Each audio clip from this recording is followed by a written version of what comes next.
Hey guys, welcome back to the channel. Normally when I do this, it's going to be some sort of highlight. It's going to come with some sort of highlights package, sort of like Match of the Day type style. I thought this is going to be all the games from game one because I couldn't get my act together. It was worth doing sort of separately, or like doing it as a whole thing without the highlights, because I didn't think anyone wanted to sit here for 4 hours watching essentially me talk continuously. So we'll just talk about the games in general in sort of a quicker fashion, but that's what you can expect in the coming weeks, and we'll be doing it by game. I sort of didn't realise that it was going to be best of 3 this year until the games literally started, by which point it was a bit too late to get in with all the prep. So we'll start off with the games in order, and we started off with a doozy. We started off with the top 2 teams, both in regular season and at the end of the season, in Sengoku Gaming versus Detonation Focus Me. Obviously with a few changes, but with the fact that last season they went 2-1, 2-1 in the regular season, in favour of Sengoku, and then in the playoffs, obviously the first game was 3-1 Detonation Focus Me, and the second game was 3-0. There was some level of hype to be had for this game. I think, personally, I didn't really know too much what to expect. I mean, Sengoku kept Jet, and Once, and Paz, and they were able to pick up Loken from JDG, which is a big pickup in my opinion for the LJL. I mean, the LJL is a very weak region, so being able to pick up an active LPL AD carry is a big pickup. Detonation Focus Me mostly kept the same roster. I mean, obviously Evie went to Heretics, so you'd expect them to be fairly solid, but Tol2, their new top laner, came from the LJL Academy, which I got burnt from believing in last year with V3 Esports. So we all knew they were going to be pretty weak. So that sort of set up the game and sort of led us into what could happen and what might happen. I was personally looking at something like a 2-1 Sengoku, believing that Sengoku might take a bit of time to adapt because they hadn't fully come together yet as a team, and from what I'd heard, they hadn't had much practice time. But DFM had the practice time, but they obviously had a significantly reduced strength in the top lane. So I was a bit surprised when it came out that it was 2-0. I think it can be said there were lots of reasons for the eventual 2-0 and the inevitability of it. The first thing I'd look at sort of is the draft. Sengoku drafted quite, I'd say standardly. I mean, at least it isn't standard for LJL particularly. I think normally junglers tend to be a bit of a safer role. Like, I think Detonation Focus Me choosing the Vi and the Sedge is much more what I'd expect. I mean, Vi only because she's been so much in the meta last year, but it was weird. Obviously Sengoku mixed it up a bit with the Renekton starting in top in the first game and going to mid in the second game to counter the Kassadin. But TFM were weird too. Like, I wouldn't expect to see them going. I mean, Gwen was a weird pick in the second game, in general, and sorry, this is a bit all over the place. It's because the game was a bit all over the place, I'd say, personally. The games were a bit all over the place, personally. Like, there weren't particularly any bans that would lead you to feeling the need to pick Gwen. I mean, Cassante was the pick of Sengoku, and Gwen was picked into it, but I don't really know why. I kind of get the Renekton pick into Cassante a bit more, because Sengoku were basically ignoring that individual matchup and going for, like, their team comp as a whole, and clearly that worked, but I don't see why you'd pick Gwen. I mean, I know the whole team comp of, so DFM picked in the second game, they picked Gwen, Sejuani, Kassadin, Lucian, Nami. I know that the Kassadin is a counter pick, or like a target ban, sorry.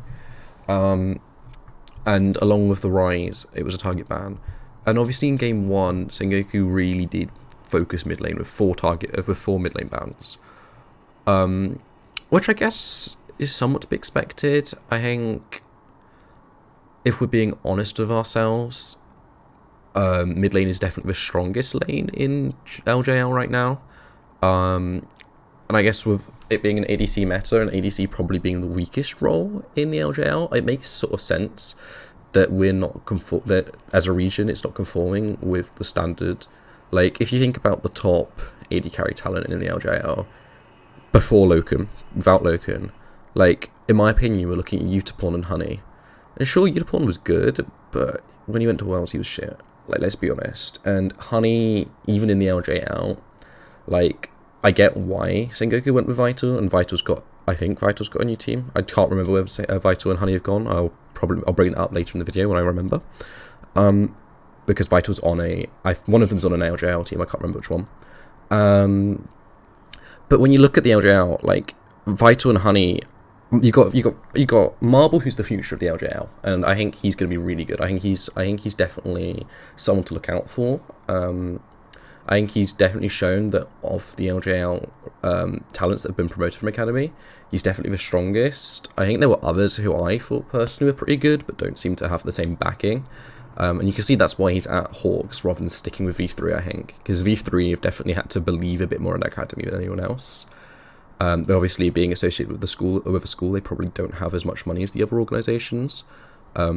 Along with Axes, I think they're the only ones I haven't seen in... Actually, no, I've seen Axes in another game. So I think they're the only org I haven't seen in another game in Japan.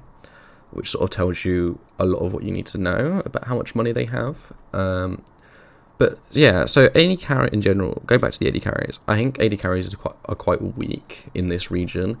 So it's not surprising to see that there's a lot more emphasis put on the mid lane.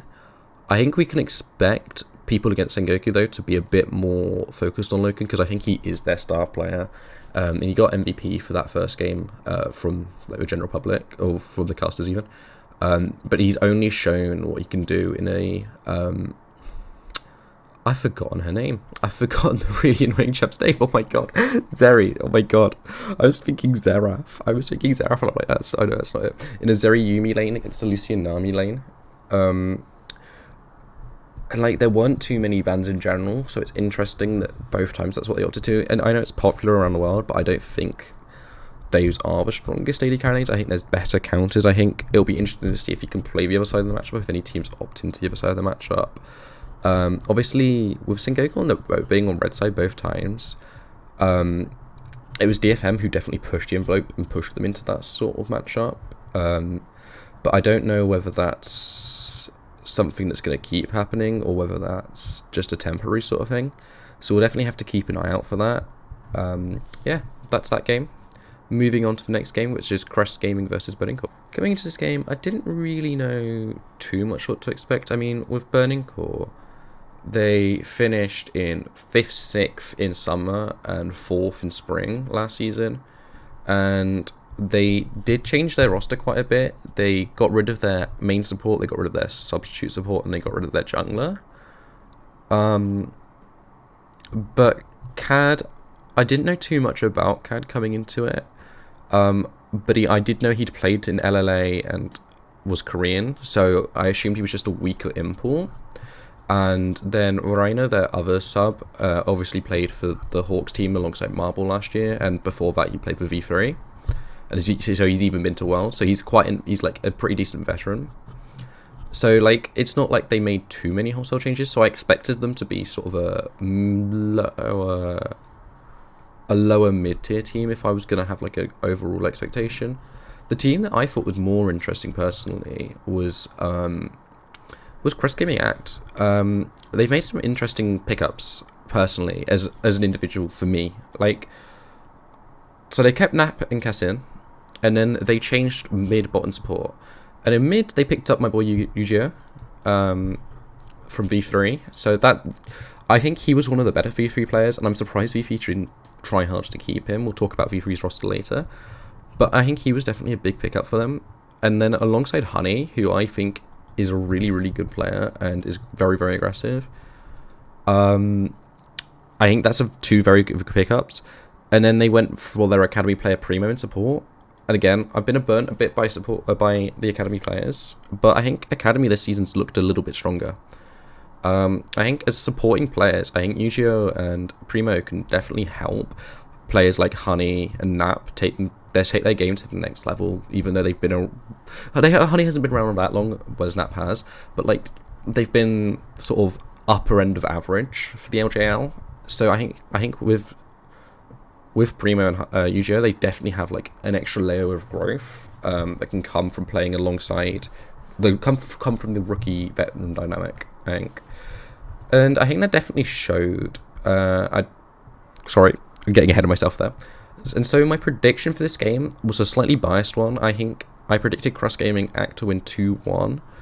Even though I believe that they're probably a slightly, like, on paper, I think the names versus Burning Core, their names are a bit weaker, because obviously you've got Yu-Gi-Oh, who has only who's only ever lost in the LJL, and then Primo, who's just come from academy and not even the best academy in the country. So there were a few doubts. It's worth mentioning I didn't watch LJL Academy because I was being burnt so badly by believing in it in the LJL itself. So yeah, I think my prediction was 2-1 for Crest Gaming Act coming into it, but it was a bit of a biased 2-1. So imagine my surprise when that actually happened and came to fruition. It's worth mentioning, Renekton has definitely become an interesting part of the LJL meta, where they like picking him, especially on red side, ahead of the more popular picks globally.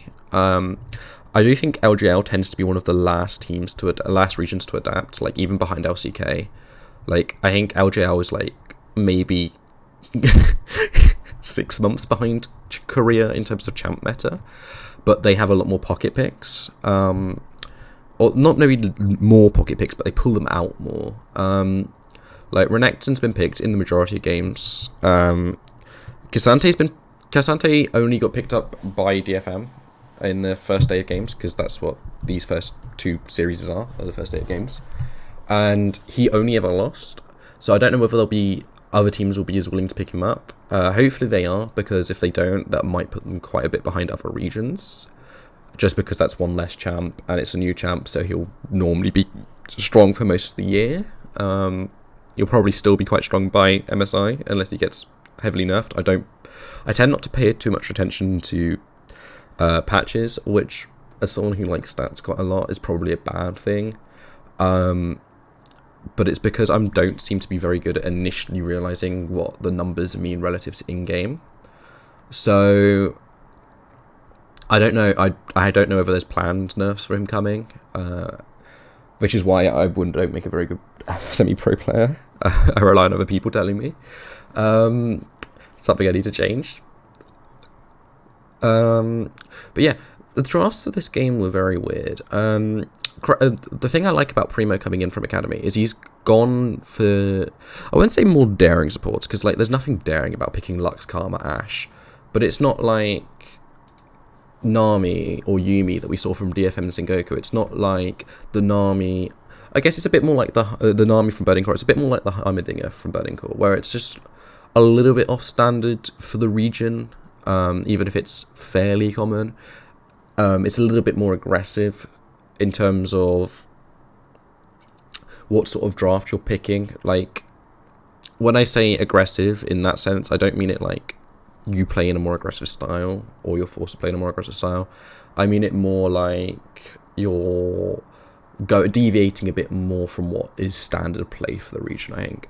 Like, we like our enchanters in the region, but I think Lux with her Qs and Ashe especially, Lux and Ashe especially, they give you a bit more going in, engage. They give you a bit more engage power than the Nami, Yumis of the world.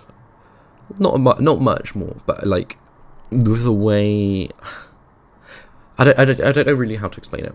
I'm pretty shit explaining it. I'm trying to do this. One of the reasons why I try to make these videos is to try and make it so I can explain it to myself.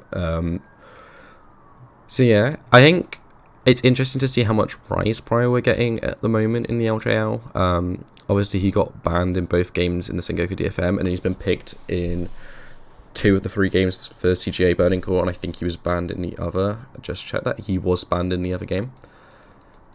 It's also worth mentioning that I think Yu-Gi-Oh is not the most stable of mid laners, so putting him on a few more passive mage mid laners helps bring a level of stability, because he's forced to be a bit more stable. I don't know how. It's not like he's over aggro, but he seems to die doing stupid things a lot. But playing mages seems to it forces you to be more passive, which forces him to make less stupid decisions, if that makes sense. Like, obviously as a mage you don't have to be passive, but like, it's a bit harder to be aggro. You have to think about it a bit more, and that seems to make him a bit more stable. It was quite nice. I think in terms of drafts, I'd have actually taken Burning Cores in most games. I wouldn't have picked the Jace that they picked mid lane for the first 2 games, but I think as a whole, I might have probably preferred their comps. I mean, it's hard to say because I see CGA's top lane and Nap picking Renekton twice and Dar once, and I just want to cry. But then he was good enough. He was definitely one of the key players for CGA in that game, in that series. He got MVP for the series. But I don't know. I think it's hard to say. I like the GP. I liked the Burning Core. Their top side was much better in terms of picks. I mean, GP Maokai, Jax Maokai, Jax Sedge versus Renekton Valley, Renekton Wukong, Gnar Maokai. Like, in terms of how I see the game, at any rate, I prefer the Jax Maokai, the GP Maokai, definitely. Jax Sedge, I can see arguments as to why maybe Gnar Maokai or Wukong Renekton might work better in certain comps, but like versus the Renekton Vi is just, I don't like it at all. But yeah, mid lanes are questionable. We'll have to see how that works out in the future. Now on to the next series, which is a fun series for me.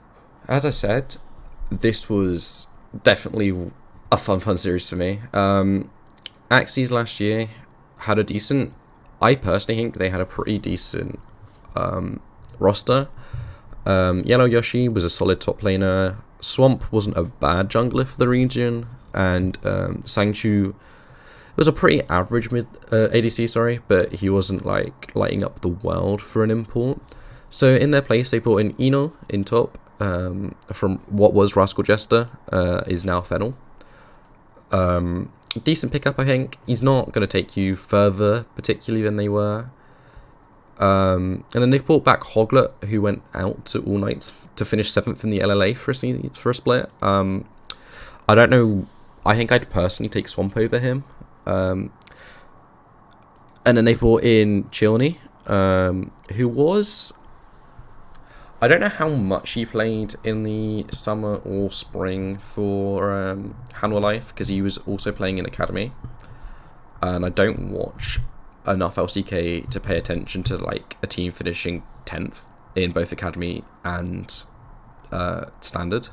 Like they literally finished 10th LCK Challenger Spring, 10th LCK Normal Spring, 9th LCK Challenger Summer, and 10th LCK Summer. So I didn't really pay too much attention to him, but my expectations were not that high. I imagine he's probably a bit more than what you're getting for Sangchu, who's teamless for a reason, even though I think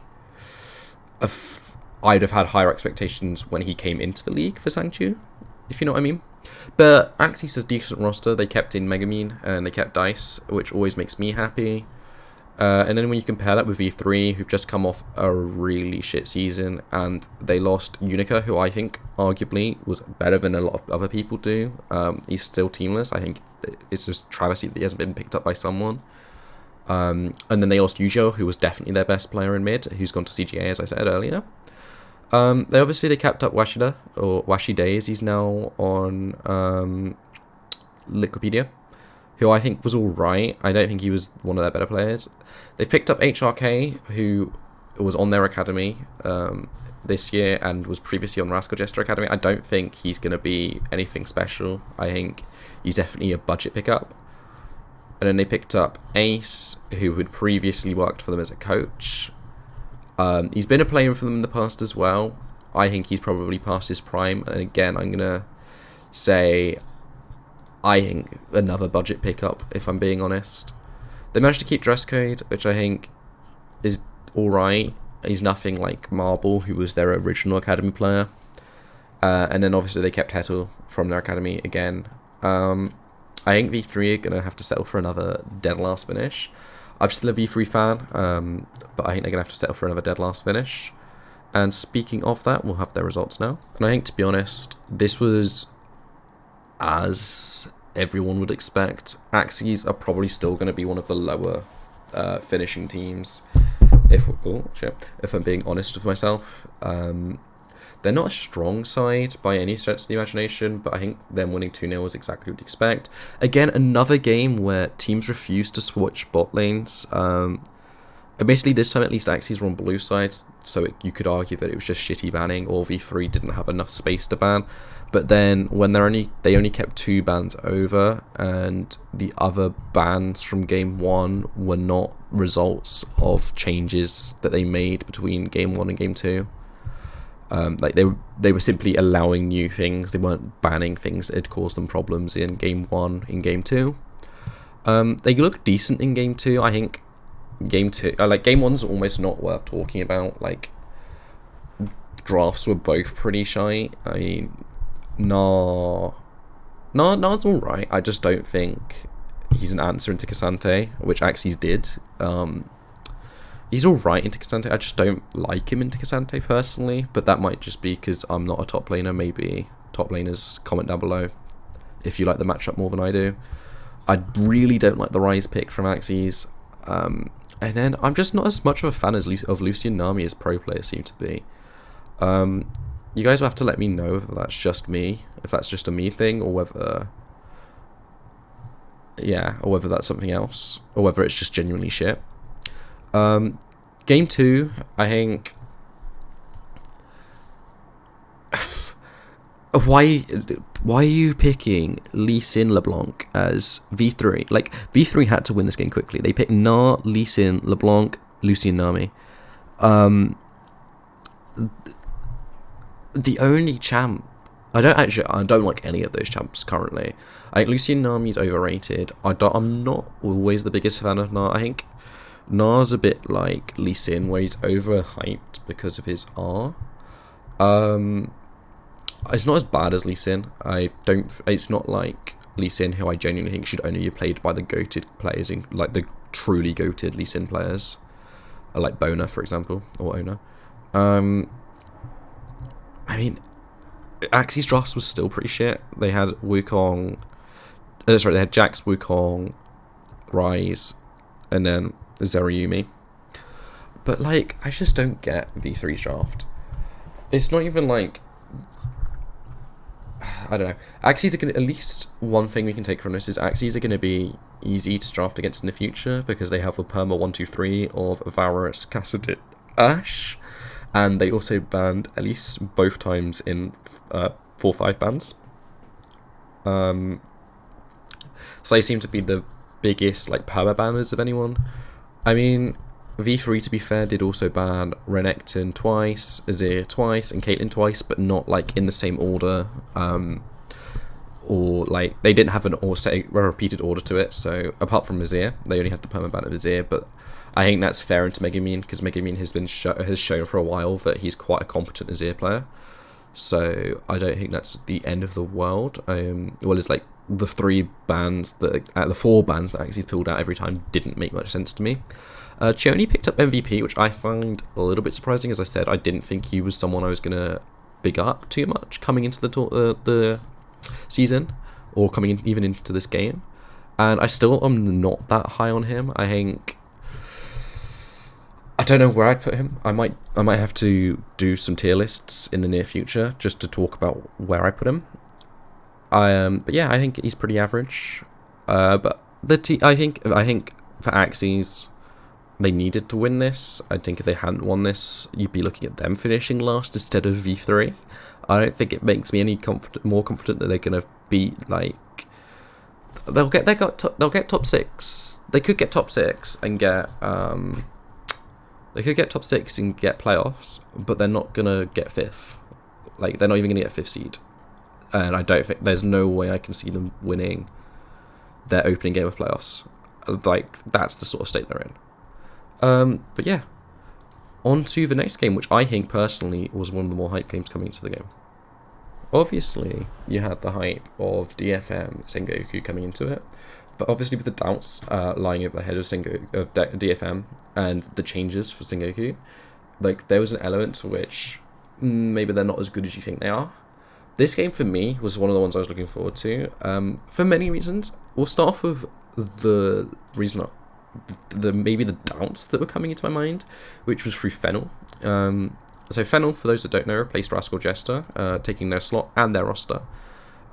They dropped Sol, who doesn't have a roster, I don't believe. Yeah, he does not have a roster. And Eno, who I've already told you about, who's gone to Axes. And in his place, they picked up Tanner, Leo, and Corporal. We'll get to Corporal last, because I don't like Corporal at all. They also picked Pig9 as an assistant coach, but I don't think that's a big deal. They've got an all-Korean coaching staff. Tanner, who they picked up from Dark Passage. It was Dark Passage. I knew it was the TCL. Dark Passage. Where he finished 5th, 6th. And did not show up too much. I don't know. He's Logan's younger brother. And he's nowhere near as good, in my opinion. Obviously, he's been in LCK with Jin Air Green Wings, but this was like when they were at their lowest as a org. And then he spent quite a lot of time on Brian Challenges after Jin Air fell apart. And then recently he went to Dark Passage, where he did nothing. Categorically nothing. So I wasn't too excited about him coming into the league. They kept Hachamecha, who obviously everyone knows is an LJL vet, or everyone who likes LJL knows he's a vet. And then Recap, who's obviously done lots of stuff with V3 and Rascal Jester in the past, and is one of the better. He's not one of the better. He's one of the more well-known veteran mid laners. And then, okay, Leo. In the bot lane, they picked up Leo, and I honestly kind of like this pickup because he's been a sub in LCK for a while. I don't think he's played too many games, and you might be able to tell me that I'm wrong, and I totally take that if I am. But he's been around for a while. He was with T1 in 2018-2019. He only got accredited with their LCK summer split. But he was technically there in he only got credited with the LCK summer split in 2018, but he was technically there for the spring split of 2018 and the spring and summer of 2019. So I presume he played like one game in 2018, and that was T1 finishing 7th for those that don't remember. And then he was at Sandbox from 2019, end of 2019 to mid of 2021, and in that time he played a couple of games. I think he might have played in the promos for them mostly. I'm just gonna check that. No, he was a sub to Root throughout most of that time. Oh, he was actually technically a support sub in one of those tournaments. Interestingly enough, I don't really remember him. He's always been a sub for in every team he's been in LCK, apart from a Freaka Freaks last year. I completely forgot about that because literally when you think about that Freaka Freaks lineup, to me you just think Keen. That being LCK Summer 2021 for those that don't know. He's also round in 2022. He didn't even get accredited with playing for the team, so he didn't even make an appearance for them in 2022. But yeah, I think he's a decent pickup for a lower status LJL team because he's been around for a while in the LCK. He's been around some very good talents. He's only 23, so I don't think it's like a bad pickup. If you are, like, in my opinion, anyway. And then Corporal, I don't like the pickup of Corporal. For those that don't remember, I was roasting him in my MSI video when he was playing for Order, because he did not impress me on Axes, on Hawks. He was one of the worst supports in those teams, and he's always been a 5th, 6th player in LJL. And he went to LCO. I'm sure his teams did well in LCO. I think he did quite well in LCO. He's an Australian-Japanese player, so doesn't even remotely count as an import. But he's never been good outside of Australia. I don't know whether he'd rather play in Japan or whether the wages are higher or what. But he seems to keep coming back to Japan after doing well, like in Australia. So whatever it is, I don't know, but he's not good. That's the main point. He's just not a good player. So let's go on to the hype. The hype being SoftBank Hawks. Okay. So Hawks they didn't make too many changes. Like, their roster only picked up Vista in support, but it's worth like talking through who's on their team. So you got Ginatu. And he's only been around since 2021, where he started with Rascal Jester. Previously, he was an Overwatch player. For those that are wondering, he was known as Luna. He didn't do very much, but he did play in Overwatch. But he's been steadily improving, and he's been consistently like on teams that have done well, and he's done well. Like, he's never been the factor to me that was holding them back.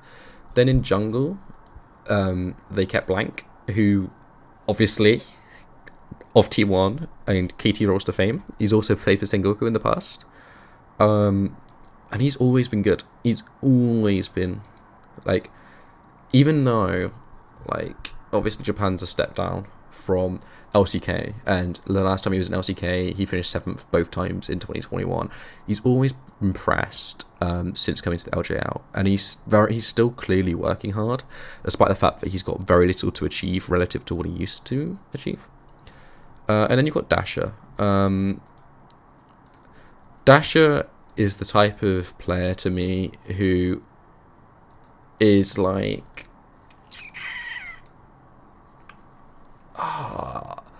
he's like a very solid mid laner for LJL, but he has the potential to do better, in my opinion. I think he needs to leave his comfort zone a bit. He needs to stop picking quite so many mages and start playing some assassins, maybe. And I think that would like, just in practice maybe, and keep picking the mages in games, but just something that changes up his perspective, and he has the potential. I think he could impress. And then obviously Marble, who is my go. I backed that 3 Academy to do so well, and he's the only one who's shown any signs of talent. He's the only one who's really shown any signs of talent in the LJL. And he's my boy. He made 3rd, obviously, in the summer, and then he made 5th, 6th in spring. But he's good. He's good. And then Vista, the pickup. He's been around. I say he's been around. He's only been around since 2019, but he's been on Hanwha Live, and he's got a lot of LCK appearances for someone in the LJL. He's not done too well. I mean, his biggest thing really is the 3rd in 2021 spring, and then the 2nd in 2021 regional finals. And obviously he went to the World Championships. I don't know whether, like, I didn't know coming to this whether there was a chance he might have fallen off, because obviously that Hanwha Life team was so shit, and I think he got the blame for why Sam D didn't look good, but I think it was more Sam D isn't a good player. I've never rated Sam D, even in his LPL days, but he got a lot of the blame. But anyway, so my expectations coming to this was Hawks would definitely win. The question was whether Fennel could get a game off them. I don't know why I had quite so much faith in Fennel, because I think if you listen to me describe the two teams, like, Kinatu is better than Tana, Blank is better than Hachimecha, Dasher is better than Recap. Dasher and Recap are fairly equal. Marble is probably worse than Leo, but I like him a lot more, and I think he's got a lot more potential. And then Vista is better than Corporal. And then even if you go to subs, like Popon Fennel is worse than anyone in the academy / subs of Hawks. Like in the Hawks bench, on the Hawks bench, behind Kinatu, you've got Yellow Yoshi, who could start for Fennel. He could start for Fennel.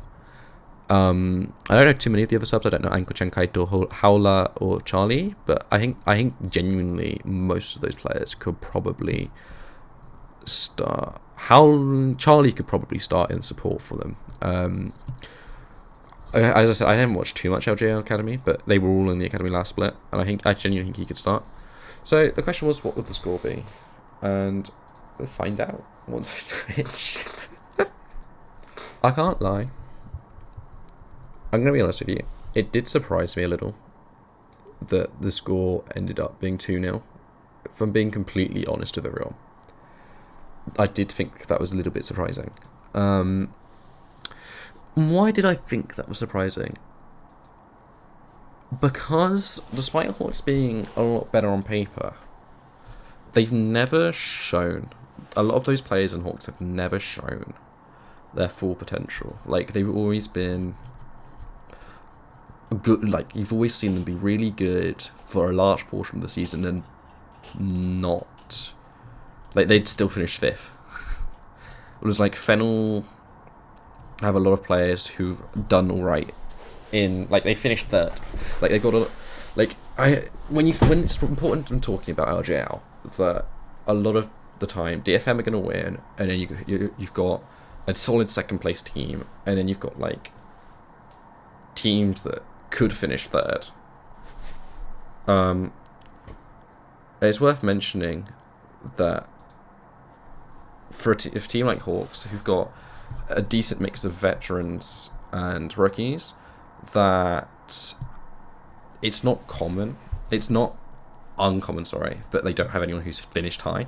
So the fact that Fennel have players that have finished high is, like, quite a good endorsement for them as a team. But so I guess that's probably my reasoning.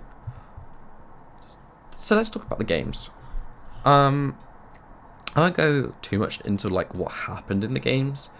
They were quite. You can sort of get I think you can get a picture from me talking about the draft, and obviously this video is already going on for quite a while. It's already been 36 minutes, and I don't think I'm going to cut it too much because, yes, there are issues with the video, but I don't have the time. So let's talk. Hawks found a draft and ran with it, and Fennel couldn't answer. Part of this particularly was the bot lane. Fennel chose Lucy and Nami both times. Hawks chose Draven Ashe. Sure, there were better counter picks, sure. But it's the Bulls. Marble is probably the only individual who is weaker than an individual on Fennel, in my opinion. And you put him on Draven, and he bosses. And he destroys. Mid lanes, they traded. In the first game, Fennel had Azir, and Hawks had Syndra, and then they swapped in the other game. And then Hawks chose Gnar, Sedge both games. Honestly, the bans are a bit of a joke, because I don't think anyone, apart from Maokai, I don't see, which was banned both times by Hawks, but in one game it was 4-5, and the other game it was 1-2-3. I don't see much point in, like, no. Okay, if you're banning LeBlanc, Ryze, I think you're helping your opponents. If you're banning Vi, I think you're helping your opponents. If you're banning Fiora into a guy who doesn't play Fiora, you're helping your opponents. That type of shit.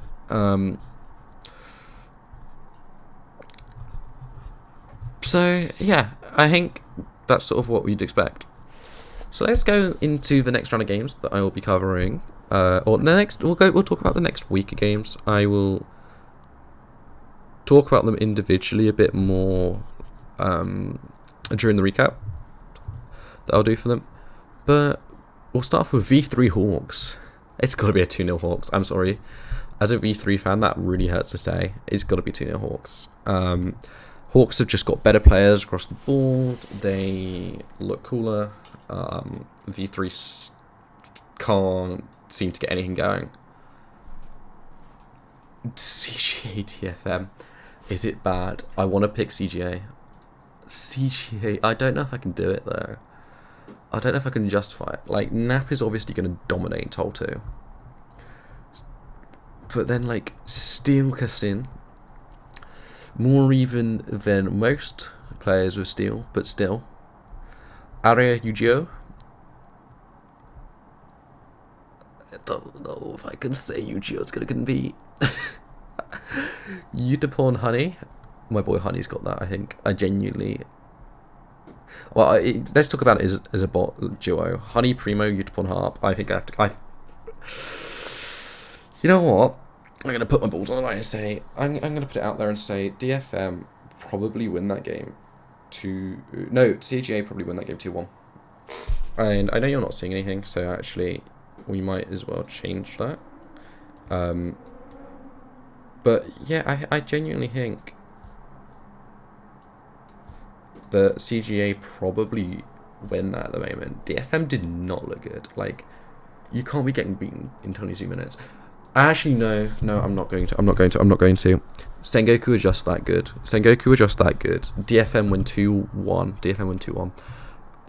The one is me being sensible, but DFM are not that bad. I'm getting fooled by the fact that Loken is just so good. Sengoku just like, I'm sorry, I'm just gonna jack off over this team again. Like, Eguto or Paz. Two solid top lane choices. Once is decent. Jet, Loken, quality. NT is looking good.